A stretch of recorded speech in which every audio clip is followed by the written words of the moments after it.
ओम नमो भगवते वासुदेवाय। आज के प्रसंग में मुनि व्यास ने बताया कि सबसे उत्तम दान कौन सा है। सुनिए।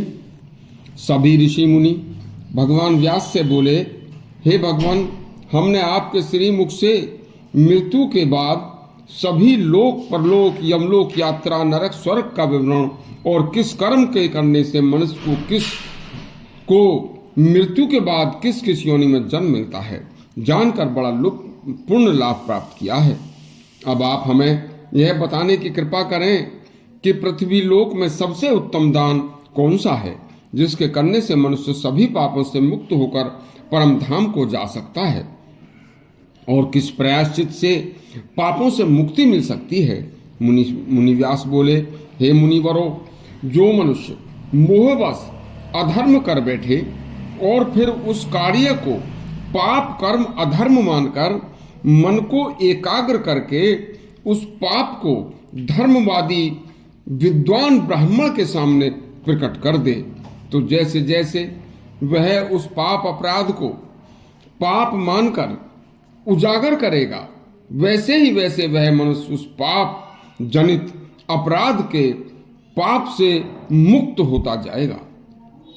बार बार अपने किए पाप व अधर्म मानकर आगे फिर कभी ऐसा कर्म भी न करने का संकल्प लेने से मनुष्य इसी जन्म में पाप मुक्त हो जाता है।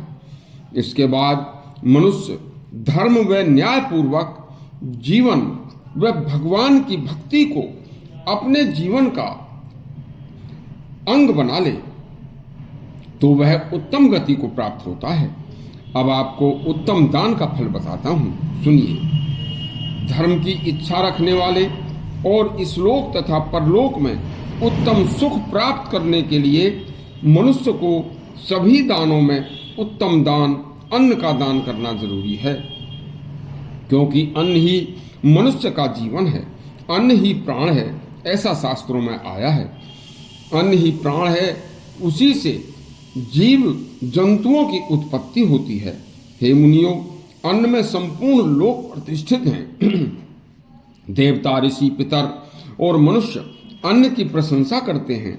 अन्नदान करने से मनुष्य स्वर्ग लोक को प्राप्त करता है, और जो मनुष्य प्रसन्न चित्त से अन्न का भूखे गरीब असहाय साधु संतों स्वाध्यायशील ब्राह्मणों तथा गुरुकुलों को दान करते हैं, वे कभी पशु पक्षी की योनि में जन्म नहीं लेते।